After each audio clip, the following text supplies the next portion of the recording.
Hi guys, welcome to முப்படை training academy. So guys, எல்லாருமே இன்னைக்கு பிசி அல்டிமேட் சூப்பர் சீரிஸ், ஓகேவா? ஸோ இந்த எவ்ரி சாட்டர்டே இதுக்கப்புறம் வந்து பாத்தீங்கன்னா உங்களுக்கு அந்த சாட்டர்டே சண்டே பிரேக் விடக்கூடாது அப்படின்னு இருக்கும்ல. ஸோ சாட்டர்டே சண்டே பிரேக் விடக்கூடாதுன்ற ஒரு காரணத்துக்காக நாங்க என்ன பண்ணிருக்கோம் பாத்தீங்கன்னா சூப்பர் சீரிஸ். சண்டே ஆக்சுவலா பிரேக்கா தான் இருக்கும், ஏன்னா நீங்க நிறைய படிக்கணும், ரிவைஸ் பண்ணணும், ஸோ நிறைய பேர்கிட்ட பேச வேண்டியது இருக்கு, நிறைய விஷயங்கள்லாம் இருக்கு. அதனால அந்த டே வந்து உங்களுடைய பர்சனல் ஒர்க்ஸ்க்கும் கொஞ்சம் ப்ரிப்பரேஷன்ஸ் டைமுக்கும் ஒதுக்கிக்கோங்க. ஸோ நம்ம இந்த சாட்டர்டே ஃப்ரீயா விடக்கூடாதுன்னு சொல்லிட்டு தான் இந்த எங்கேஜ் பண்றதுக்கான சூப்பர் சீரிஸ் இருக்கும். ஒரு வாரம் அறிவியல், ஒரு வாரம் சமூக அறிவியல் அப்படின்னு சொல்லிட்டு மாத்தி மாத்தி எடுத்துட்டு போவோம். சோ சூப்பர் சீரிஸ்னுடைய பேரே சூப்பர் சீரிஸ் வச்சிட்டோம்ல. சோ உங்களுக்கு இதுல வழக்கம் போல 20 கேள்விகளோ 25 கேள்விகளோ இருக்காது. இது வந்து பாத்தீங்கன்னா கிட்டத்தட்ட 50 கேள்விகள் இருக்கும். வேகமா ஒரு ரிவிஷன் பண்றதுக்கு தான். There is no explanation. The explanation இருந்தா கொடுப்போம், இல்லனா நீங்க டக்கு அந்த கமெண்ட் செக்ஷன்ல என்ன பண்ண போறீங்கன்னா ஆன்சர் பண்ண போறீங்க, வேகமா ஆன்சர்ஸ் பண்ண போறீங்க. சோ இதுதான் நீங்க எதிர்பார்த்து காத்துட்டு இருந்தது. ஒரு क्वेश्चन பார்க்க போறீங்க, டக்குனு ஆன்சர், ஒரு क्वेश्चन பார்க்க போறீங்க, டக்குனு ஆன்சர், அவ்வளவுதான். சரியா? சோ இன்னைக்கு நம்ம அறிவியல் கேள்விகளோட வந்திருக்கோம் இந்த சூப்பர் சீரிஸ்ல. முதல் கேள்வி வந்து பாத்தீங்கன்னா ரொம்ப சிம்பிளான கேள்விதான். விசையினுடைய எஸ்ஐ அலகு என்னன்னு கேட்டிருக்கோம். விசையினுடைய எஸ்ஐ அலகு என்ன? எல்லாருக்குமே தெரியும். விசையினுடைய எஸ்ஐ அலகு நியூட்டன். அப்ப ஜூல் வந்து எதுக்கு இருந்திருக்கும் அப்படின்னு பாத்தீங்கன்னா வெப்பத்தினுடைய எஸ்ஐ அலகா இருந்திருக்கும். சோ வெப்ப நிலைக்கு வந்து பாத்தீங்கன்னா கெல்வின், ஆனா வெப்பத்தினுடைய எஸ்ஐ அலகு. அப்ப ஆம்பியர் எதுக்கு? மின்னோட்டம், மின்னோட்டத்தினுடைய எஸ்ஐ அலகு. சோ இந்த மாதிரி டக்குன்னு ஆப்ஷன்ஸ் மட்டும் ரீகால் பண்ணுங்க, ஏன்னா அதுதான் நமக்கு முக்கியம். ஓகேவா? அப்ப விசையினுடைய எஸ்ஐ அலகு என்னது? நியூட்டன். அடுத்தது, ஒரு பொருள் சமநிலையில் உள்ள போது தொகுபயன் விசையினுடைய மதிப்பு என்னவாக இருக்கும் அப்படின்னு சொல்லிட்டு கேட்டிருக்காங்க. அப்ப பொருளின் மீது எந்த ஒரு விசையும் செயல்படாத போது, நமக்கு நிறைய தெரியும் பிசிக்ஸை பொறுத்தவரை விசை மற்றும் இயக்கம் நல்லா படிச்சிருக்கணும்னு. அப்ப ஒரு பொருள் வந்து சமநிலையில் இருக்கும் போது அதன் மீது எந்தவித புற விசையும் செயல்படாத பொழுது அந்த தொகுபயன் விசையின் மதிப்பு என்னவாக இருக்கும் அப்படின்னு பாத்தீங்கன்னா சுழியாக இருக்கும். சரியா? ஆவரேஜ் அந்த இது சுழியாக இருக்கும். அடுத்தது வந்து மூணாவது क्वेश्चन. ஒரு படகை துடுப்பின் மூலம் செலுத்தும் போது படகு முன்னோக்கி செல்வது என்ன காரணம்? நான் ஆல்ரெடி வந்து சயின்ஸினுடைய பிசி அல்டிமேட்லயே சொல்லியிருப்பேன். இந்த நியூட்டனினுடைய மூன்றாம் விதி எதற்கெல்லாம் பயன்படுதுன்னு சொல்லியிருப்பேன். அந்த கையை வச்சு நீச்சல் அடிக்கிறதுக்கு சொல்லியிருப்பேன், துப்பாக்கி பின்னடிப்பு சொல்லியிருப்பேன். அதே மாதிரி வந்து கிணறுல இருந்து தண்ணி சேர்ந்த போது பின்னாடி வர்றது, ராக்கெட் ஏவதில் முன்னாடி போறது. அப்போ ஒவ்வொரு விசைக்கும் சமமான எதிர் விசை உண்டுன்னு சொல்லியிருப்போம்ல. அப்ப நீங்க ஒரு படகை வந்து துடுப்பின் மூலமா இப்படி நீங்க சேர்ந்த போது நீங்க கொடுக்குற அந்த விசை உங்களை முன்னோக்கி என்ன பண்ணும்? எடுத்துட்டு செல்லும் அந்த படகை முன்னோக்கி. அப்ப இதில் செயல்படுவது அப்ராப்ரியேட்லி கரெக்டான ஒரு விசை எது அப்படின்னு பாத்தீங்கன்னா நியூட்டனுடைய மூன்றாம் விதி தான். இந்த நேரத்துக்கு நீங்க நியூட்டன்ஸ் தேர்ட் லா அப்படின்னு சொல்லிட்டு கமெண்ட் செக்ஷன்ல கமெண்ட் பண்ணிருப்பீங்க. சோ இந்த ஒரு क्वेश्चन தெரிஞ்சுச்சா? அடுத்தது, புவியீர்ப்பு முடுக்கத்தினுடைய மதிப்பு இதுல எப்படி இருந்திருக்கும் அப்படின்னு சொல்லிட்டு கேக்குறாங்க. புவியின் தரைப்பகுதியிலிருந்து உயர செல்ல செல்ல புவியீர்ப்பு முடுக்கமானது படிப்படியாக உயருமான்னு கேக்குறாங்க. ஏங்க, நான் இந்த பொருளை இப்படி தூக்கி விசிறி அடிக்கிறேன் அப்படின்னா மேல போது புவியீர்ப்பு முடுக்கம் என்ன குறையுமா? உயருமா? குறையும்.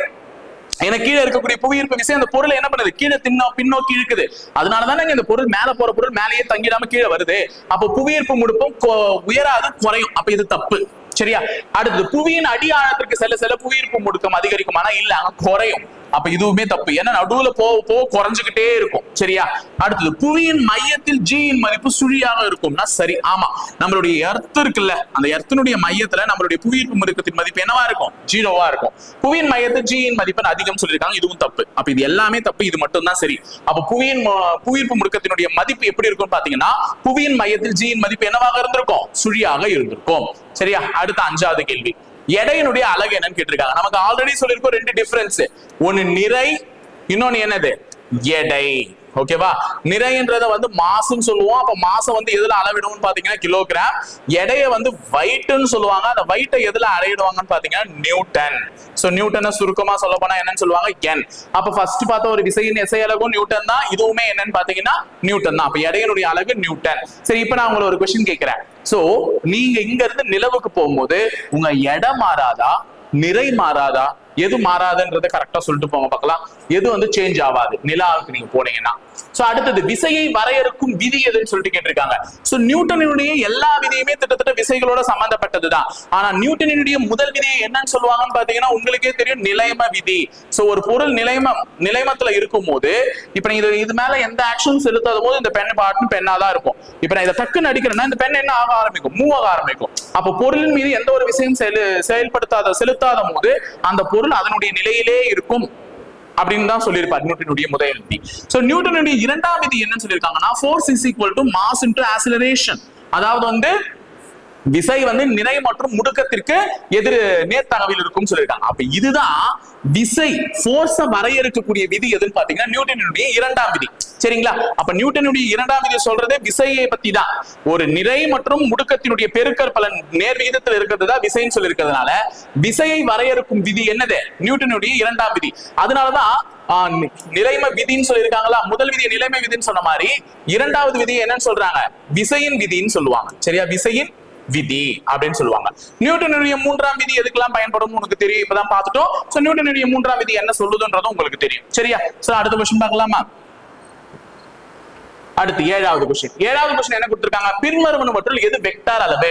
நிறைய கேட்டிருக்காங்க, இந்த ஸ்கேலார், வெக்டார், ஸ்கேலார், வெக்டார். இப்போ நமக்கு கேட்டிருக்க क्वेश्चन பாரு, எது வெக்டார் அளவுன்னா அப்ப பாக்கி இருக்கிறது எல்லாமே ஸ்கேலார், ஒண்ணே ஒண்ணு மட்டும் வெக்டார். இப்போ நீங்க இந்த நேரத்துக்கு சொல்லிருப்பீங்கல்ல, வேகம்னா என்னமா? ஸ்பீடு. சரியா? தூரம்னா டிஸ்டன்ஸ், நீளம்னா லென்த். இப்ப இதுல எது ஸ்கேலார் எது வெக்டார்னு கேக்குறாங்க. உந்தம்னா மொமெண்டம். அப்போ உனக்கு இந்த ஸ்கேலாருக்கும் வெக்டாருக்கும் என்ன வித்தியாசம் அப்படின்றது தெரியணும். சோ ஒரு பொருளினுடைய எண் மதிப்புகளை மட்டும் கொண்டிருப்பது வந்து ஸ்கேலார். அதாவது வந்து என்ன சொல்லுவாங்க? மேக்னிடியூட். இங்கிலீஷ்ல நான் சொல்றதா டக்குன்னு வருது, தமிழ்ல வரமாட்டேங்குது. மேக்னிடியூட் மட்டும், மேக்னிடியூட் வேல்யூஸ் மட்டும் இருந்துச்சுன்னா அது வந்து ஸ்கேலார்.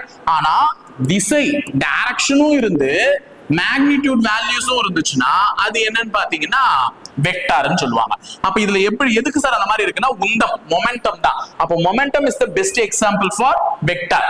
அப்போ ஸ்பீடு, வேகம் வந்து ஸ்கேலார். ஆனா திசை வேகம் வந்து என்னது? வெக்டார். நல்லா தெரிஞ்சுக்கோங்க, ரெண்டுத்துக்கும் வித்தியாசம் இருக்கு. வேகம் ஸ்கேலாரு, திசை வேகம் எது? வெக்டாரு. டிஸ்டன்ஸ், தூரம் வந்து ஸ்கேலாரு. இடப்பெயர்ச்சி இருக்குல்ல, இடப்பெயர்ச்சி இங்கிலீஷ்ல சொல்ல போனா டிஸ்பிளேஸ்மென்ட்னு சொல்லுவாங்க. அந்த டிஸ்பிளேஸ்மென்ட் எதுன்னு பாத்தீங்கன்னா வெக்டார். சரியா? ரெண்டுத்துக்கும் வித்தியாசம் சொல்லிடுறேன். அப்ப ஸ்பீடு வந்து ஸ்கேலாரு, தட் மீன்ஸ் வேகம் வந்து ஸ்கேலார், திசை வேகம் வந்து வெக்டார். தூரம் வந்து ஸ்கேலார், இடப்பெயர்ச்சி வந்து வெக்டார். அப்ப இங்க இருக்கிறதுல எது வெக்டாருக்கான எக்ஸாம்பிள்? உந்தம். சரியா? அடுத்தது எட்டாவது கேள்வி என்ன கேட்டிருக்காங்க? வெற்றிடத்தில் அல்லது காற்றில் ஒலியினுடைய திசை வேகம் என்ன? ஒலி வந்து வெற்றிடத்துல அதிகமா போகும். வெற்றிடத்துலதான் அதனால அதிகமா என்ன பண்ண முடியும்? போகவே முடியும் வேகமா. அப்ப அதனுடைய இது என்னன்னா 3 × 10⁸ மீட்டர் செகண்ட் இன்வெர்ஸ். அவ்வளவுதான். 3 × 10⁸ மீட்டர் செகண்ட் இன்வெர்ஸ். ஓகேவா? சரி, இது ஈஸியான क्वेश्चन, உங்களுக்கே தெரியும் நல்லா. அடுத்தது ஒரு கூழ்ம கரைசலில் உள்ள கூழ்ம துகள்களால் ஒளிக்கதிர்கள் சிதறடிக்கப்படுகின்ற நிகழ்வுக்கு என்ன பேருன்னு கேக்குறாங்க. டிண்டால் ஒளிச்சிதறல். ரொம்ப ரொம்ப முக்கியமான क्वेश्चन. டிண்டால் ஒளிச்சிதறல் என்னன்னு கேட்பாங்க. சோ ஒரு கூழ்ம கரைசல்ல இருக்கக்கூடிய கூழ்ம துகள்களால் ஒளிக்கதிர்கள் சிதறடிக்கப்படுகின்ற நிகழ்வினுடைய பெயர் என்னன்னு பாத்தீங்கன்னா டிண்டால் ஒளிச்சிதறல். அப்ப கூழ்ம கரைசல்ல இருக்கக்கூடிய அந்த நமக்கு தெரியும் அந்த பார்ட்டிகளை வந்து தீர்மா பார்க்க முடியும். பால் எடுத்துக்கோங்க, ஐஸ்கிரீம் எடுத்துக்கோங்க, இதெல்லாம் கூழ்மத்துக்கு ஒரு பெஸ்ட் எக்ஸாம்பிள் தான். சோ அதுல இருக்கக்கூடிய அந்த துகள்களால் ஒளிக்கதிர்கள் சிதறடிக்கப்படுகின்ற நிகழ்வு வந்து இது. இதுல நீ ஒரு தண்ணியில லைட் அடிச்சு பார்க்கறதா இருக்கட்டும், ஒரு கொஞ்சம் கலங்கடிக்கப்பட்ட தண்ணியில அந்த கூழ்ம கரைசல் அடிக்கிறதா இருக்கட்டும், ரெண்டுத்துக்கும் அந்த ஒளிச்சிதறல் வந்து வேற வேற மாதிரி தான் இருக்கும். அடுத்தது ஒளிக்கதிரின் அலைநீளம் மற்றும் அதிர்வெண்ணால் மாற்றங்கள் ஏற்படும் நிகழ்வை என்னன்னு சொல்றாங்க. அப்ப ஒளிக்கதிரினுடைய அலைநீளத்திலையும் அந்த அதிர்வெண்ணில மாற்றங்கள் ஏற்படக்கூடிய நிகழ்வை வந்து ராமன் ஒளிச்சிதறல் அப்படின்னு சொல்றாங்க. புரியுதா? ஏன்னா நம்ம பார்த்திருப்போம் இந்த வானவில் கலர்ஸ் இருக்கும்ல, ரெயின்போஸ். அந்த ரெயின்போஸ்ல இருக்கக்கூடிய ஒவ்வொரு நிறத்துக்குமே ஒவ்வொரு அலைநீளம் இருக்கும், ஒவ்வொரு அதிர்வெண் இருக்கும். சோ அலைநீளம் வேற, அதிர்வெண் வேற. நல்லா ஞாபகம் வச்சுக்கோங்க. அலைநீளத்தை வந்து எதுல குறிப்பாங்க? வேவ் லென்த்தை வந்து லாம்டான்னு சொல்லுவாங்க. அதிர்வெண் வந்து ஃப்ரீக்வென்சியை வந்து F அப்படின்னு சொல்லுவாங்க. இப்போ இதுல வந்து நமக்கு என்ன ரெயின்போ கலர்ஸ், விப்கயார் அப்படின்னு இருக்கா, இது ரெட், இது வந்து என்ன கலர்? வயலட். சரியா? இதுல இந்த ரெட்டினுடைய ஃப்ரீக்வென்சி வந்து பாத்தீங்கன்னா குறைவு. ரெட்டினுடைய ஃப்ரீக்வென்சி என்னது? குறைவு. ஆனா வயலட்டினுடைய ஃப்ரீக்வென்சி, அதிர்வெண்மா ஃப்ரீக்வென்சினா அதிகம். சோ ஃப்ரீக்வென்சி அதிர்வெண் அதிகமாக இருந்தால் அலைநீளம் வந்து குறைவாக இருக்கும். அப்ப இதனுடைய அலைநீளம் வந்து குறைவு. எதுனது? வயலட்டினுடைய அலைநீளம் வந்து குறைவு. ஆனா ரெட்டினுடைய அலைநீளம் வந்து அதிகம். அதனாலதான் ரயில்வே ஸ்டேஷன், டேஞ்சர்ஸ்ல எல்லாம் இதை பயன்படுத்துறாங்க. ஏன்னா ரெட்டினுடைய அதிர்வெண் வந்து குறைவு, அதனால அலைநீளம் அதிகம். ரொம்ப தொலைவு தெரியும். இப்ப கூட என் கேமரா எதிர்க்க ரெட் கலர் லைட் டிஸ்பிளே ஆயிட்டு எனக்கு இங்க இருந்து தெரியுது. ஓகேவா? சோ அந்த மாதிரி சொல்லிருப்பாங்க. இது வந்து ராமன் ஒளிச்சிதறல். இவர் தான் கண்டுபிடிச்சிருப்பாரு அந்த கலர்ஸ் வச்சு. அதனால ஒரு அதிர்வெண் மற்றும் இதெல்லாம் வந்து பார்க்கறது ராமனுடைய ஒளிச்சிதறல் அப்படின்னு சொல்றாங்க. அடுத்து மேக கூட்டங்கள் வெண்மை நிறமாக காட்சியளிப்பதற்கு டேஷ் காரணமாக அமைகிறதுனா உங்க எல்லாருக்குமே தெரியும், முக்கியமான விஷயம் கூட. அப்ப அப்ப இதெல்லாம் உங்களுக்கு டிஃபால்ட்டா இந்த ஒலின்ற டாபிக்ல இருந்து இந்த கொஸ்டின்ஸ்லாம் வரும். அப்ப மேகக்கூட்டங்கள் வெண்மை நிறமாக காட்சியளிக்கிறதுக்கு நமக்கு எது தேவை? மீ ஒளி சிதறல் தேவை. சோ மீ ஒளி சிதறலின் காரணமாகத்தான் மேகக்கூட்டங்கள் உங்களுக்கு என்னன்னு காரணம் பண்ணிக்குது? வெள்ளையா காரணம் பண்ணிக்குது. அடுத்து கண்ணுறு ஒளியில், கண்ணுறு ஒளியில்னா உங்களால பார்க்கக்கூடிய கலர்ஸ். சோ அந்த கண்ணுறு ஒளியில் மிக குறைந்த விலகு கோணத்தை பெற்றுள்ளது எந்த கலர்னு சொல்லிட்டு கேட்கிறாங்க. மிக குறைந்த விலகு கோணத்தை பெற்றுள்ளது சிவப்பு கலர். சரியா? அடுத்தது பின்வருவனவற்றுள் டேஷ் கூழ்மத்திற்கான எடுத்துக்காட்டா அல்ல அப்படின்னு சொல்லிட்டு கேட்டிருக்காங்க. எது எடுத்துக்காட்டு அல்ல? பால் வந்து ஒரு கூழ்மம், ஐஸ்கிரீம் வந்து ஒரு கூழ்மம், புகையுமே வந்து ஒரு கூழ்மம் தான் மிஸ்ட். ஆனா தூய நீர் தான் கூழ்மத்திற்கான எடுத்துக்காட்டு அல்ல. இங்க நல்லா பாருங்க கேள்வியை. சோ கூழ்மத்திற்கான எடுத்துக்காட்டுன்னு கேட்டோன்னே பால் போட்டக்கூடாது. ஐஏ ஆப்ஷனை மட்டும் பார்த்துட்டு மத்ததெல்லாம் பாருங்க, கொஸ்டினையும் முழுசா வாசிங்க. கூழ்மத்திற்கான எடுத்துக்காட்டு அல்லன்னு தான் கேட்டிருக்கேன். சரியா? அடுத்தது சூரியனிலிருந்து வரும் ஒளிக்கதிர்கள் வளிமண்டலத்தில் உள்ள வாயு அணுக்கள் மற்றும் மூலக்கூறுகளால் சிதறல் அடிக்கப்படக்கூடிய நிகழ்வுக்கு என்ன பேர் அப்படின்னு சொல்றாங்க.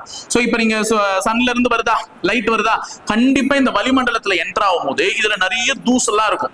அந்த தூசு மேல எல்லாம் பட்டு இப்படி ரிஃப்ளெக்ட் ஆகும். அதுக்கு பேர் என்ன? இதுதான் என் கேள்வி. சோ இந்த கேள்வி வந்து நான் வந்து ஒரு கொஸ்டின் அப்பப்ப கேட்கணும்ல. சோ இந்த கொஸ்டினுக்கு மறக்காம நீங்க தான் கமெண்ட் செக்ஷன்ல கமெண்ட் பண்ணிட்டு போறீங்க. காரணம் என்னன்னா, வெண்மை நிறம் காரணம் அளிக்கிறதுக்கு நான் என்னன்னு சொல்லிட்டேன். மேகங்கள் வெண்மையாக தோன்றுவதற்கு காரணம் மீ ஒளிச்சிதறல் அப்படின்னு சொல்லிட்டேன். சோ இதெல்லாம் நச்சுன்னு மறுபடியும் பதிய வைக்கிறதுக்கு தான் இந்த சூப்பர் சீரிஸ். சோ மீ ஒளிச்சிதறல் தான் வந்து எதுக்கு காரணம்? மேகங்கள் வெண்மை நிறமாக காட்சியளிப்பதற்கு. இதுவே வந்து நான் வேற என்ன சொல்லியிருக்கேன்னா பாத்தீங்கன்னா, அந்த இந்த ஒரு விஷயத்துல சொல்லும் போது அந்த அதிர்வெண்ணையும் அதே நேரத்துல அலைநிலத்தையும் பேஸ் பண்ணி வரக்கூடிய அந்த ஒளிச்சிதறல்கள் எதை பேஸ் பண்ணதுன்னா ராமனுடைய ஒளிச்சிதறலை பேஸ் பண்ணதுன்னு சொன்னேன். இப்ப இது உங்களுக்கு கேட்டிருக்கேன். சூரியனிலிருந்து ஒரு ஒளிக்கதிர் வருது, பூமியை வந்து அடையும் போது வேகமா வந்து அடையிறது இல்லை. ஏன்னா வளிமண்டலத்துக்குள்ள என்டர் ஆகும் போது அங்க இருக்கக்கூடிய தூசு அதெல்லாம் பட்டு ரிஃப்ளெக்ட் ஆகுது. அது எதுக்கானது உதாரணம். சோ மறக்காம இதுக்கான ஆன்சரை கமெண்ட் செக்ஷன்ல கமெண்ட் பண்ணிட்டு போங்க. சரியா? உங்களுக்கு ஒரு கேள்வி கேட்டிருக்கேன். ஓகேவா? வெப்ப ஆற்றல் உட்கவர்தல் அல்லது வெப்ப வெளியீடுதலின் எஸ்ஐ அலகு என்னன்னு சொல்லிட்டு கேட்கிறாங்க. சோ முதல்ல பாத்துங்க, வெப்பத்தினுடைய எஸ்ஐ அலகுன்னு கேட்டாலே என்னன்னு சொல்லுவோம்? வெப்பத்தினுடைய எஸ்ஐ அலகுன்றது என்னது? ஜூல். அப்ப ஜூல் தான் வெப்பத்தினுடைய எஸ்ஐ அலகு. சோ வெப்ப ஆற்றல், அந்த ஹீட் எனர்ஜியை ஒரு பொருள் அப்சர்வ் பண்ணுது. இப்ப இந்த பொருளை எடுத்துட்டு போயிட்டு நான் கொஞ்ச நேரம் வெயில்ல வைக்கிறேன்னா இந்த பொருள் சூடாகுமா? ஆகாதா? கண்டிப்பா ஆகும். அப்படி சூடாகும் போது எவ்வளவு வெப்ப ஆற்றல் இந்த பொருள் வந்து உட்கரிக்குது, அதாவது வாங்குது அல்லது அது வெளியிடுது அப்படின்றத வந்து எதனுடைய எஸ்ஐ அலகா சொல்லுவாங்கன்னா அதே வெப்பத்தினுடைய எஸ்ஐ அலகால தான் குறிப்பாங்க. சோ ஆன்சர் என்னது? ஜூல். சரியா? ஒரு பொருளை வெப்பப்படுத்தும் போது என்னெல்லாம் நடக்கும்? நீங்க வந்து ஒரு பொருளை வெப்பப்படுத்துறீங்க, என்னெல்லாம் நடக்கும்? பொருளினுடைய வெப்பநிலை உயரும். ஆமா, நார்மலா ஒரு தண்ணி எடுத்துட்டு போய் காய வைக்கிறேன், தண்ணீர் அப்ப இருந்ததை விட கொஞ்சம் வெப்பநிலை உயர்ந்திருக்கு. அப்ப பொருளினுடைய வெப்பநிலை உயரும். சரி. பொருள் விரிவடையும். கண்டிப்பா சரி. இரும்பு எடுத்துட்டு போயிட்டு நீங்க ரொம்ப நேரமா ஹீட் பண்ணீங்கன்னா இரும்பு என்ன ஆகும்? எக்ஸ்பேண்ட் ஆகும். சோ எக்ஸ்பான்ஷன் நடக்கும், பொருள் விரிவடையும். பொருளின் நிலையில் மாற்றம் ஏற்படும். ஆமா, இரும்பு முதல்ல இப்படி கட்டியா இருந்ததா, நான் விரிவடையும் போது கொஞ்சம் என்ன ஆகும்? எக்ஸ்டெண்ட் ஆகும். இல்லையா? நீ தண்ணியை கூட வச்சுக்கோ, தண்ணியை நல்லா கொதிக்க விட்டா தண்ணியினுடைய அளவு கம்மியாகுமா? ஆவாதா? ஆகும். அப்ப பொருளினுடைய நிலையில் மாற்றம் ஏற்படும். அப்ப இது எல்லாமே கண்டிப்பா என்ன ஆகும் பாத்தீங்கன்னா நடக்கும். சோ ஆன்சர் என்னது? அனைத்தும். அப்ப ஒரு பொருளை வெப்பப்படுத்தும் போது பொருளின் நிலையில் மாற்றம் ஏற்படுவது உண்மை, பொருள் வந்து விரிவடைகிறது உண்மை, அதே மாதிரி பொருளினுடைய வெப்பநிலை உயர்வதும் உண்மை. சரியா? அடுத்து 17, வெப்ப விரிவு குணகத்தின் எஸ்ஐ அலகு என்னன்னு சொல்லிட்டு கேக்குறாங்க. புரியுதுங்களா? நல்லா ஞாபகம் வச்சுக்கோங்க. ஒரு கொஸ்டினுக்கும் நம்ம டக்கு யோசிக்க முடியாது. வெப்ப நிலைனா கெல்வின், வெப்பம்னா ஜூல். இது என்ன கேட்டிருக்காங்க? வெப்ப விரிவு குணகம் அப்படின்னு சொல்லிட்டு கேட்டிருக்காங்க. வெப்ப விரிவு குணகத்துக்கான இது வந்து பாத்தீங்கன்னா கெல்வின் இன்வெர்ஸ். என்னது? Kelvin inverse. புரியுதுங்களா? அப்போ இது ஒரு முக்கியமான கொஸ்டினும் கூட. வெப்ப விரிவு குணகத்தினுடைய எஸ்ஐ அலகு என்னது? Kelvin inverse. அடுத்தது 18, ஒரு மாறாத வெப்பநிலை. சரியா? அட் கான்ஸ்டன்ட் டெம்பரேச்சர்னு சொல்லுவாங்க இங்கிலீஷ்ல. ஒரு மாறாத வெப்பநிலையில் ஒரு குறிப்பிட்ட நிறையுடைய வாயுவின் அழுத்தம் அவ்வாயுவின் பருமனுக்கு எதிர்த்தகவையில் அமையும் என்பது என்னன்னு சொல்லிட்டு கேட்டிருக்காங்க. அப்போ ஒரு மாறாத வெப்பநிலையில ஒரு குறிப்பிட்ட வாயுவினுடைய அழுத்தம், தட் மீன்ஸ் வந்து ஒரு கேஸை நீங்க எவ்வளவு பிரஷர் கொடுத்து அழுத்தி வச்சிருக்கீங்க. அப்ப நம்ம கேஸை எவ்வளவு நாளும் பிரஷர் கொடுத்து என்ன பண்ணலாம்? கம்ப்ரஸ் பண்ணி அழுத்தி வைக்கலாம். இப்ப நீங்க வீட்டிலேயே கேஸ் சிலிண்டர் யூஸ் பண்றீங்க, அதுல இருக்கக்கூடிய கேஸ் என்ன பண்ணுவாங்க? கம்ப்ரஸ் பண்ணி அடைச்சு வச்சிருப்பாங்க. சோ அதனுடைய அழுத்தம், அதுக்கு நீங்க கொடுத்திருக்கக்கூடிய பிரஷர் எப்படி இருக்கும்னு பாத்தீங்கன்னா அந்த வாயுவினுடைய பருமன் வால்யூமுக்கு எதிர் விகிதத்துல இருக்கும் அப்படின்னு சொல்றாங்க. அப்ப பிரஷர் இஸ் கான்ஸ்டன்ட் இன், அதாவது வந்து inversely proportional to the volume அப்படின்னு சொல்றாங்க. இது எந்த விதி சொல்லுது அப்படின்னு பாத்தீங்கன்னா பாயில் விதி. அப்ப முக்கியமா ஒரு சில விதிகளை வந்து நீங்க என்ன பண்ணணும்னு பாத்தீங்கன்னா பிசிக்ஸ்ல படிச்சு வைக்கணும். அதுல பாயில் விதி இதான் சொல்லுது. அப்ப பிரஷர் வந்து வால்யூம்க்கு எப்படி இருக்குமா? இன்வெர்ஸ்லி ப்ரொபோர்ஷனலா இருக்கும். சரியா? எதிர் விகிதத்துல இருக்கும். அடுத்து இது நம்ம ஆல்ரெடி பிசி அல்டிமேட்லயே பார்த்த ஒரு क्वेश्चन தான். பொதுவாயு மாறிலினுடைய மதிப்பு என்னன்னு சொல்லிட்டு கேட்டிருக்காங்க. 10வது பாட புத்தகத்துல மிக முக்கியமான கேள்வி.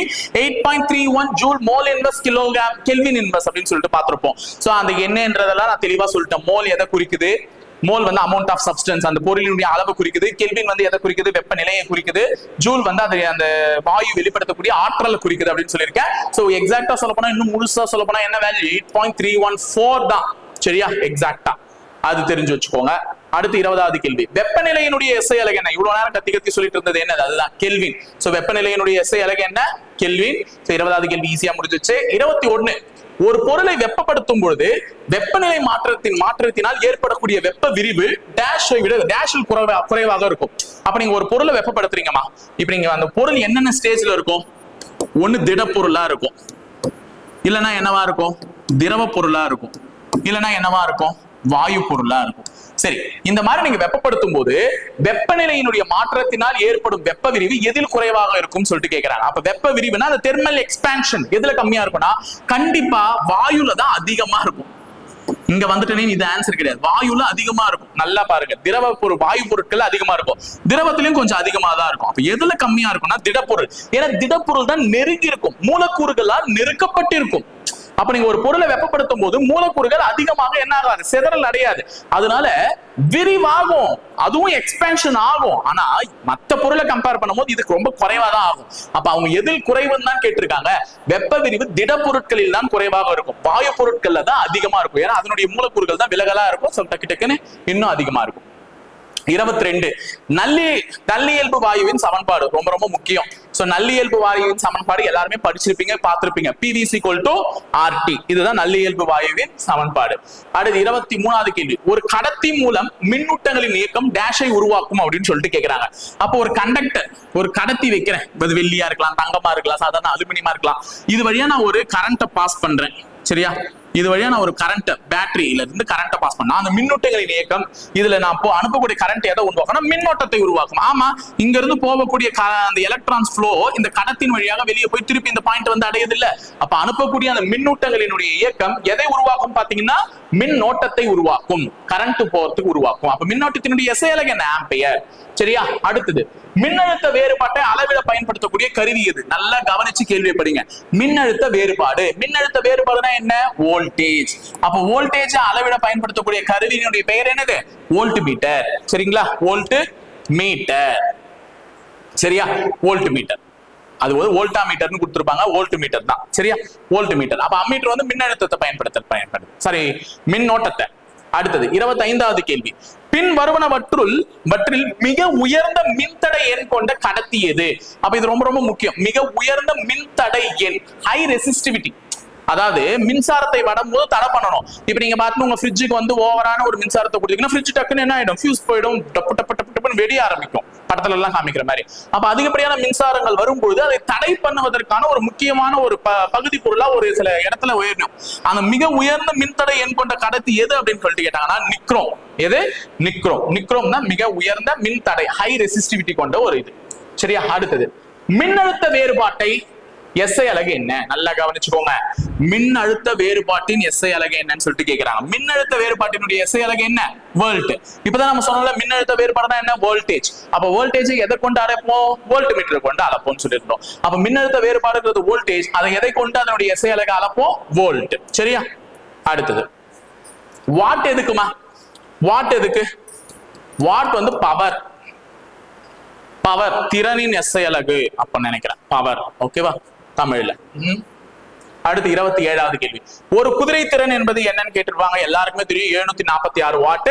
சரி, இப்ப நான் உங்களுக்கு ஒண்ணு கேட்கிறேன். இதுவே வந்து ஒரு புக்ல கேட்டிருப்பாங்க, கழுதை திறன் அப்படின்னு சொல்லுவாங்க. எல்லாருக்குமே குதிரை திறன் தெரியும்ல, கழுதை திறன் கேட்பாங்க. இது என்னன்றதை மறக்காம கமெண்ட் பண்ணுங்க பார்க்கலாம், யார் யாருக்கெல்லாம் தெரிஞ்சிருக்கேன். So comment your answer. So ஏற்கனவே ஒரு கேள்வி கேட்டிருக்கேன், அந்த ஒளிச்சிதறலை வச்சு அதுல ராலே ஒளிச்சிதறலா, மீ ஒளிச்சிதறலா, ராமன் ஒளிச்சிதறலா அப்படின்னு சொல்லிட்டு கேட்டிருக்கேன். சோ அதே மாதிரி இப்போ ஒரு கொஸ்டின் கேட்டிருக்கேன். இது வந்து கமெண்ட் யுவர் ஆன்சர், கழுதை திறன் என்பது எவ்வளவு அப்படின்னு சொல்லிட்டு கேட்டிருக்கேன். மறக்காம எவ்வளவு வாட் அப்படின்னு சொல்லிட்டு கமெண்ட் பாக்ஸ்ல கமெண்ட் பண்ணுங்க. 28வது கேள்வி, இந்தியாவில் வீட்டுக்குரிய மின் சுற்றுகள் டிராஷ் அதிர்வெண்ணால் வழங்கப்படுகின்றன சொல்லிட்டு கேட்டிருக்காங்க. வீட்டுக்கு நம்ம இது ஆல்ரெடி பிசி அல்டிமேட்லயும் பார்த்துட்டோம். ஒரு வீட்டுக்கு வரக்கூடிய ஃப்ரீக்வன்சி ரேஞ்ச் எவ்வளவு? 50 ஹெர்ட்ஸ். இது இந்தியாவில. சோ நாடு ரொம்ப முக்கியம் இல்ல, நம்ம இங்க நாடு தானே கேட்டிருக்காங்க. இதே அமெரிக்கா போன்ற வளர்ந்த நாடுகளுக்கு கேட்டிருந்தாங்கன்னா எவ்வளவு ஹெர்ட்ஸ்? 60 ஹெர்ட்ஸ். அப்ப அங்க இருக்கக்கூடிய ஒரு டிவி உற்பத்தி பண்ண டிவி நம்ம வீட்டு எடுத்துனது போட்டு பசங்கன்னா பொசுங்கி போயிடும். சரியா? அதுக்கான அடாப்டர்ஸ் எல்லாமே தேவை. சரியா? பார்த்து வச்சுக்கோங்க. அடுத்தது 29வது மின்னோட்டத்தினுடைய எஸ்ஐ அலகு கேட்டிருக்காங்க. இப்பதான் நம்ம படிச்சு சொல்லிட்டு வந்தோம். மின்னோட்டத்தினுடைய எஸ்ஐ அலகு என்ன? ஆம்பியர் அப்படின்னு சொல்லிட்டு. சோ நான் வந்து ரிவிஷன் தான், ஆனா டக்கு டக்குன்னு ஒரே பாடத்துல இருந்து எடுத்திருப்பேன். மின்னூட்டம் எதில் அளக்கப்படுகிறது அப்படின்னு சொல்லிட்டு கேட்டிருக்காங்க. அப்ப மின்னூட்டம் என்பது என்னன்னு பாத்தீங்கன்னா, மின்னோட்டம் வேற மின்னூட்டம் வேற, இந்த ரெண்டுத்துக்குமே கன்ஃபியூஷன்ஸ் இல்லாம படிச்சு வச்சுக்கோங்க. மின்னோட்டம் என்பது கரண்ட் ஃப்ளோ, மின்னூட்டம் என்றது ஸ்டோரிங் ஆஃப் ஸ்டோரேஜ் பண்றது. அப்ப அது என்னன்னு பாத்தீங்கன்னா கூலும். சரியா, இது வந்து கூலம்னு எழுதிருப்பாங்க, கூலும். அப்ப கூலும் என்பதுதான் மின்னூட்டத்திற்கான அளக்கப்படுகிறது. மின்னூட்டத்திற்கான அலகு என்னன்னு பாத்தீங்கன்னா கூலும். இதே மின்னோட்டத்திற்கான அலகு என்னன்னு கேட்டாங்கன்னா ஆம்பியர். சரியா, ரெண்டுத்துக்கும் பாருங்க ஓட்டம் ஊட்டம் இதுதான் வித்தியாசம், ஆனா ஒழுங்கா பாத்துக்கோங்க. அதுக்கு ரொம்ப முக்கியமான கொஸ்டின், கிலோவாட் மணி என்பது எதனுடைய அலகுன்னு சொல்லிட்டு கேக்குறாங்க. அப்போ கிலோவாட் அவர் இப்படின்னு சொல்லுவாங்க. நீங்க வேணும்னா இப்ப வீட்டுக்கு இந்த வீடியோ முடிச்சோடனே கீழே போய் பாருங்க, உங்க வீட்டுல ரீடிங் பாக்ஸ் இருக்கும்ல, கரண்ட் அட்டை எடுக்கிறாங்களே அந்த இடத்துல ரீடிங் பாக்ஸ், அந்த ரீடிங் பாக்ஸ் எடுத்தீங்கன்னா கிலோவாட் அவர் தான் போகும். அப்போ உங்கள் வீட்டில் எவ்வளவு மின் ஆற்றல்களை நீங்கள் பயன்படுத்துகிறீர்கள் அப்படின்னு சொல்லிட்டு செக் பண்றதுதான் என்னன்னு பாத்தீங்கன்னா இது. அப்போ கிலோவாட் அவர் என்பது எதனுடைய அலகு அப்படின்னு சொல்லிட்டு கேட்டாங்கன்னா மின் ஆற்றலினுடைய அலகு. Electricity consumption by the house holders. ஓகேவா, எவ்வளவு எலக்ட்ரிசிட்டி வந்து கன்சியூம் பண்றாங்க அப்படின்றத செக் பண்றதுக்கு தான் கிலோவாட் அவர் அப்படின்னு சொல்லிட்டு யூஸ் பண்ணிட்டு இருக்காங்க. சோ கிலோவாட் அவர்ன்றது எதனுடைய அலகுன்னு கேட்டாங்கன்னா மின் ஆற்றலினுடைய அலகு. சரியா, தெரிஞ்சு வச்சுக்கோங்க. அடுத்து 32வது கேள்வி, எதிரொலி கேட்க வேண்டுமெனில் ஒலி மூலத்திற்கும் எதிரொலிக்கும் பரப்பிற்கும் இடையே குறைந்தபட்சம் தொலைவு என்ன இருக்கணும்? சோ நமக்கு எக்கோ கேட்கணும் அப்படின்னு சொல்லிட்டுனா, இப்ப இந்த ஹால்லே வந்து சில நேரத்துல எல்லாரும் என்ன சொல்றீங்க, சார் வாய்ஸ் சரியா இல்ல, மைக் செக் பண்ணுங்க, சரி எக்கோ அடிக்கிற மாதிரி இருக்கு அப்படின்னு சொல்லுவீங்க. சோ நீங்க இருக்கக்கூடிய ஒரு ரூம் ஆகட்டும், இல்ல நாங்க எடுத்து இந்த ரூம் ஆகட்டும், இந்த வந்து எக்கோ எனக்கு வேணும்னா நான் மினிமம் டிஸ்டன்ஸ் ஒன்னு ஃபிக்ஸ் பண்ணணும். சரியா, அந்த மினிமம் டிஸ்டன்ஸ் எவ்வளவு இருந்தா எனக்கு எக்கோ வரும் அப்படின்னு பாத்தீங்கன்னா கிட்டத்தட்ட 17 மீட்டர். சரியா, 17 மீட்டர். இங்க அதுதான் வந்து 17.2 மீட்டர்னு கொடுத்திருக்காங்க. சோ எக்ஸாக்ட் வேல்யூவா கொடுத்திருப்பாங்க போல, ஆனா 17 மீட்டர் இருந்தா கண்டிப்பா எக்கோ வந்து வரும். அடுத்தது, டேஷை விட அதிகமான அதிர்வெண்ணை உடையது மீயொலி என்பர். நமக்கு நல்லா தெரியும் குற்றொலி மீயொலி. குற்றொலி மீயொலி, மீனா ரொம்ப சவுண்ட் அதிகம். சரியா, அப்போ மனிதர்கள் கேட்கக்கூடிய அளவை விட குறைவாக இருந்தால் அது குற்றொலி, மனிதர்கள் கேட்கக்கூடிய அளவை விட அதிகமா இருந்தா அது மீயொலி. அப்ப மனிதர்களால எவ்வளவு கேட்க முடியும்? 20 ஹெர்ட்ஸ்ல இருந்து 20,000 ஹெர்ட்ஸ், எவ்வளவுதான், இவ்வளவுதான் ஒரு மனுஷனால கேட்க முடியும். சரியா, இதுக்கு 20,000 2000 எழுதிட்டு இருக்கனா, 20,000. சரியா, 20,000 ஹெர்ட்ஸ். அப்ப 20 ஹெர்ட்ஸ்ல இருந்து 20,000 ஹெர்ட்ஸ்க்குள்ளதான் ஒரு மனிதனின் காதால வந்து செவியால கேட்கக்கூடிய ஒரு ஒலியினுடைய அளவா இருக்க முடியும். அப்ப இதை விட குறைவா இருந்தா அது குற்றொலி, இதை விட அதிகமா இருந்தா அது மீயொலி. இவங்க என்ன கேட்டிருக்காங்க, டேஷை விட அதிகமான அதிர்வெண்ணை உடைய ஒலி மீயொலி எனப்படும். 20,000 ஹெர்ட்ஸை விட, அப்ப 20,000 ஹெர்ட்ஸை விட அதிகமா இருந்தாதான் அது என்னது, மீயொலி அப்படின்னு சொல்லுவாங்க. அப்ப மீயொலியினுடைய அளவு 20,000 ஹெர்ட்ஸை விட அதிகம். ஓகேவா, 34 அது அப்படியே தான் கேட்டிருக்கேன். இன்னொரு கொஸ்டின், அதிர்வெண்ணை விட குறைய குற்றொலி எனப்படும்னா 20 ஹெர்ட்ஸ். இப்பதான் சொன்னல 20 ஹெர்ட்ஸ்ல இருந்து 20,000 ஹெர்ட்ஸ்க்குள்ள. அப்ப 20 ஹெர்ட்ஸ்க்கு கீழே இருந்தா அது என்னது, குற்றொலி அப்படின்னு சொல்லிடுவாங்க. சரியா, அடுத்தது போல 35வது கேள்வி என்ன கேட்டிருக்காங்க, ஒலி அலைகள் டேஷ் திசை வேகத்தில் பரவும். நம்ம அப்ப பார்த்தது இந்த ஒலி, அது என்ன பார்த்தோம், 3 × 10⁸ மீட்டர் செகண்ட் இன்வர்ஸ் பார்த்தோம். இப்ப இங்க என்ன கேட்டிருக்காங்க, ஒலி. இந்த ஒலி வேற, இந்த ஒலி வேற. இந்த ஒலி வந்து லைட்டை குறிக்கிறது. அப்ப இந்த ஒலி என்ன ஒலி அப்படின்னு பாத்தீங்கன்னா சவுண்ட குறிக்கிறது. இது வந்து கிட்டத்தட்ட 342ன்றது exact value metre second inverse. ஆனா நமக்கு 342 ஆப்ஷன்ல இல்ல, அதனால எக்ஸாக்ட் வேல்யூ என்னது 340. சரியா, 342 இல்லனா 340. சார் 345 இருக்கே அப்படின்னு போயிடாதீங்க, 340 தான் அவங்க ஆன்சரா எடுத்துப்பாங்க. சரியா, அடுத்தது ஹெர்ட்ஸ் என்பது டேஷின் அலகுன்னு சொல்லிட்டு கேட்டிருக்காங்க. ஹெர்ட்ஸ்னா இதுதான். சரியா, ஹெர்ட்ஸ் எதனுடைய அலகு எல்லாருக்குமே தெரியுமே, அதிர்வெண்ணினுடைய அலகு. அப்ப அலைநீளத்தை எப்படி சொல்லுவாங்க, லாம்டான்னு சொல்லுவாங்க. சரியா, ஓகே. வெப்பநிலையினுடைய அலகு என்ன, கெல்வின் சொல்லுவாங்க. அடுத்து 37, சோனார் என்பதன் சுருக்கம் என்ன? சரி, சுருக்கம் இல்ல விரிவாக்கம் தான் என்னன்னு கேட்பாங்க. சோனார் என்பதன் சுருக்கம் டேஷ் ஆகும் அப்படின்னு சொல்லிட்டு. சோனார் என்றால் இதுதான் என்னது, sound navigation and ranging. Sound navigation and ranging, இது சோனார்னே வருதா, இதுதான் சவுண்ட் நேவிகேஷன் அண்ட் ரேஞ்சிங். ஓகேவா, பி ஆப்ஷன்ல இருக்கக்கூடிய சவுண்ட் நேவிகேஷன். அப்ப ரேடார் அப்படின்னு சொல்லிட்டு கேட்டாங்கன்னா என்ன போடுவீங்க, radio detection and ranging. Radio detection and ranging, RDRA, இந்த ஆண்டுக்கு இங்க ஏ வரும். சரியா, ரேடியோ டிடெக்ஷன் ரேஞ்சிங். அப்புறம் சோனார் மற்றும் ரேடாருக்கு தெரிஞ்சு வச்சுக்கோங்க, இது ரொம்ப ரொம்ப முக்கியமான எக்ஸ்பான்ஷன்ஸ். அடுத்து 38, கதிரியக்கத்தினுடைய எஸ்ஐ அலகு என்ன? இதுவுமே நம்ம வந்து ரீசெண்டா பிசி அல்டிமேட்ல பார்த்ததுதான் இந்த வாரத்துல. சோ கதிரியக்கத்தினுடைய எஸ்ஐ அலகு வந்து பெக்கரால். ஓகேவா? சோ அப்பயே நான் சொல்லிட்டேன், செயற்கை கதிரியக்கத்தை யார் கண்டுபிடிச்சாங்க, இயற்கை கதிரியக்கத்தை யார் கண்டுபிடிச்சாங்க, யாருனால அவங்களுக்கு என்ன கிடைச்சிச்சு, அதுல ஆல்பா பீட்டா காமாக்கு பேர் வச்சவர் யார், எர்னஸ்ட் ரூதர்ஃபோர்ட் முதற்கொண்டு எல்லாத்தையுமே சொல்லியிருந்தேன். சோ கதிரியக்கத்தினுடைய எஸ்ஐ அலகு என்ன? பெக்கரால். சரியா? BQ அப்படின்னு சொல்லி கொடுப்பாங்க, பெக்கரால். சரியா? 39வது கேள்வி, இந்தியாவில் உள்ள அணுமின் உலைகளின் எண்ணிக்கை என்ன? Nuclear reactors. நல்லா ஞாபகம் வச்சுக்கோங்க, நியூக்ளியர் பவர் ஸ்டேஷன்ஸ் வேற, நியூக்ளியர் ரியாக்டர்ஸ் வேற. சோ நியூக்ளியர் பவர் ஸ்டேஷன்ஸ்ல இருக்கக்கூடியதுதான் நியூக்ளியர் ரியாக்டர். அப்ப இந்தியாவில் உள்ள அணுமின் உலைகளினுடைய எண்ணிக்கை என்னன்னு பாத்தீங்கன்னா 14. சரியா? 14 இருக்கு. அத முதல் அணுக்கரு உலை என்னன்றதை நான் கேட்பேன், அதெல்லாம் வந்து சொல்லியிருப்பேன், பார்த்து வச்சுக்கோங்க. அடுத்தது, இந்தியாவில் கட்டப்பட்ட முதல் அணுக்கரு உலை தாராப்பூர். ஆனா கிடையாது, முதல் அணுமின் நிலையம் தான் தாராப்பூர். முதல் அணுக்கரு உலை அப்சரா, அதுல ஹோமி பாபாவால வந்திருக்கோம் அப்படின்னு சொல்லியிருப்போம். இந்தியாவில் தற்போது 22 அணுக்கரு உலைகள் செயல்படுகிறது. தற்போது இருக்கு அப்படின்னு கேட்டாங்கன்னா ஓகே. கூற்று 1 தவறு 2 சரி. சரியா? இது அப்படிதான் கொடுத்திருக்காங்க, பாத்துக்கோங்க. 41, ஆல்பா கதிர்கள் பற்றி தவறானது எது அப்படின்னு சொல்லிட்டு கேக்குறாங்க. ஆல்பா கதிர்கள் பற்றி தவறானது எதுனா, ஆல்பா கதிர்கள் மின் மற்றும் காந்த புலங்களால் விளக்கம் அடையும். சரி. மிக குறைந்த ஊடுருவும் திறன் கொண்டது, நேர்மின் சுமை கொண்டது, இது எல்லாமே சரி. ஒளியின் திசையில் செல்லும் அப்படின்னு சொல்லி இருக்கக்கூடிய இதுதான் தப்பு. அப்ப ஆல்பா கதிர்களை பற்றி ஒரு தவறான கூற்று என்னன்னா, ஒளியின் திசையில் செல்லும் என்றது வந்து தப்பு. அடுத்து 42வது அகைன் தவறான கூற்றை தேர்கன்னு சொல்லி கொடுத்திருக்காங்க. என்ன கொடுத்திருக்காங்கன்னா, கண்ணுறு ஒளியில் ஊதா குறைந்த அலைநீளம் கொண்டது. ஊதாவினுடைய அலைநீளம் வந்து குறைந்த அலைநீளம், அதுதான் சரி. ஏன்னா அலைநீளம் எதுக்கு அதிகமா இருக்கும்னு சொல்லியிருந்தேன், சிவப்புக்கு அதிகமா இருக்கும்னு சொல்லியிருந்தேன். அடுத்தது, சிவப்பு அதிக விலகு கோணம் உடையதுன்னு சொல்லியிருக்கேன். இல்ல, சிவப்புக்கு குறைந்த விலகு கோணம் தான் உடையது. அப்ப இதுதான் தப்பு. அதனால அதான் ஆன்சர். சிவப்பு அதிக அலைநீளம் உடையது சரி, அனைத்தும் சரின்றது வரவே வராது, ஏன்னா இதுதான் தப்பு இல்ல. சோ அப்ப சி ஆன்சர் தான் கரெக்ட். சரியா? அடுத்தது, சுக்ரோஸின் வாய்ப்பாடு என்னன்னு சொல்லிட்டு கேட்டிருக்காங்க. சுக்ரோஸின் வாய்ப்பாடு இருக்கிறதே ஈஸியான ஒரு கொஸ்டின். ஏன்னா அந்த கெமிஸ்ட்ரி எல்லாம் படிக்கும்போது அந்த மூலக்கூறு வாய்ப்பாடுகளை படிச்சுக்கோங்க. C12 H22 O11 இதுதான் சுக்ரோஸினுடைய வாய்ப்பாடு. சரியா? சுக்ரோஸினுடைய வாய்ப்பாடு. அடுத்தது, அவகோட்ரா எண்ணின் மதிப்பு என்ன? கண்டிப்பா 6.023 10^23 தான் வரணும். அப்ப 10^23 இருக்கணும், அந்த எண்ணிலையும் 23 இருக்கணும். அப்ப 6.023 into 10 to the power of 23 இதுதான் அவகோட்ரா எண்ணினுடைய மதிப்பு. 45, எப்சம் உப்பு என்பது என்னன்னு கேக்குறாங்க. எப்சம் உப்பு என்பது என்னது? Magnesium sulphate. நம்ம ஆல்ரெடி பார்த்துட்டோம், எப்சம்னா என்ன, ஜிப்சம்னா என்ன, எல்லாத்தையும் தான் பார்த்துட்டோம். இதுதான் மெக்னீசியம் சல்பேட் எப்டாஹைட்ரேட். ஓகேவா? அடுத்து 46, பச்சை விட்ரியால் என்னன்னு கேட்டிருக்காங்க. பச்சை விட்ரியால்னாலே இரும்பு இருக்கணும், இரும்பு இருந்தாதான் பச்சை விட்ரியால். அப்ப ஃபெரஸ் சல்பேட், பி ஆப்ஷன். புரியுதுங்களா? பச்சைனாலே இரும்பு இருக்கணும், ஏன்னா இரும்பு துருப்பிடிக்கும் போது பச்சை பச்சையா தான் துருப்பிடிக்கும். அப்ப வந்து முதல்ல துருப்பிடிக்கணும்னால இரும்பு ஞாபகம் வச்சுக்கணும். அப்ப பச்சை விட்ரியால்னாலே என்ன இருக்கணும்? இரும்பு இருக்கணும், ஃபெரஸ் சல்பேட் ஹெப்டாஹைட்ரேட். அடுத்தது, சோடியம் எதனுடன் வேகமாக வினைபுரியும் தன்மை கொண்டது? அப்ப சோடியம்ன்றது Na. சரியா?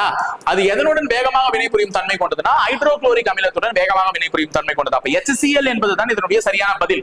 அப்ப சோடியம் என்பது எதனுடன் வேகமாக வினைபுரியும் தன்மை கொண்டதாக கருதப்படுகிறதுனா HCl. ஓகேவா? ஹைட்ரோகுளோரிக் அமிலம். சரி, வாங்க இன்னும் முடிச்சலாம். முனைய கேள்விதான். மனித ரத்தத்தினுடைய pH மதிப்பு என்ன? உங்க எல்லாருக்குமே தெரியும், மனித ரத்தத்தினுடைய pH மதிப்பு 7.35 முதல் 7.45 தான் இருக்கும். சோ அதுதான் மனித ரத்தத்தினுடைய pH மதிப்பு. ஆனா வேறு சில pH மதிப்புகளையும் நல்லா படிச்சு வச்சுக்கோங்க. நாளை பேர் நமக்கு क्वेश्चंस கேட்கும் போது கரெக்டா இருக்கணும். யாரா இன்ட்ரோடியூஸ் பண்ணது அந்த pH? சாமுவேல் சார்ல்சன் அப்படிலாம் தெரியும்ல. அடுத்தது, குரோமியத்தினுடைய தாது என்னன்னு சொல்லிட்டு கேக்குறாங்க. குரோமியத்தினுடைய தாது என்ன? குரோமைட், பேர்லயே இருக்கே குரோமைட். அப்ப இங்கெல்லாம் இருக்குல்ல குப்ரைட், காப்பருக்கு வரும். குப்ரைட் வந்து காப்பர், செம்புவினுடைய தாது. சரியா? கலீனா இது எதனுடைய தாது? சொல்லுங்க பார்க்கலாம். இது அடுத்து உங்களுக்கு கமெண்ட் பாக்ஸ்ல சொல்ல வேண்டிய ஒரு क्वेश्चन. கலீனா என்பது எதனுடைய தாது? படிக்கும் போது படிங்க எல்லாத்தையும் சேர்த்து. 50 லாஸ்டா, இரும்பினுடைய முக்கிய தாது என்னன்னு சொல்லிட்டு கேக்குறாங்க. இரும்பினுடைய முக்கிய தாது ஹேமடைட். சோ ஹேமடைட், மேக்னடைட் தான் படிச்சிருப்போம். So hematite is the important core of iron. ஓகேவா? இரும்பினுடைய முக்கிய தாதுவா எது பார்க்கப்படுது? ஹேமடைட். ஓகேவா? சரி, அப்ப இன்னைக்கு பிசி அல்டிமேட்ல சூப்பர் சீரிஸ்ல சயின்ஸ்ல இருந்து சில क्वेश्चंस எல்லாம் பார்த்தோம். சோ அகைன் அண்ட் அகைன் வாரம் ஒரு 50 क्वेश्चन பார்ப்போம். சோ அடுத்த வாரம் சோஷியல் சயின்ஸ் இருக்கு. சோ எல்லாரும் தொடர்ந்து சப்போர்ட் பண்ணுங்க. அப்பதான் நம்மளாலையும் என்ன பண்ண முடியும், தொடர்ந்து எடுத்துட்டு போக முடியும். சோ நீங்க கொடுக்குற சப்போர்ட் தான் கண்டிப்பா இந்த ரிவிஷன் பார்ட்டுக்கும் யூஸ் ஆகும். சரி, தொடர்ந்து சப்போர்ட் பண்ணுங்க. இணைந்திருக்க, தொடர்ந்து பயணிப்போம். முப்படை பயிற்சி மையத்துடன். நன்றி, வணக்கம்.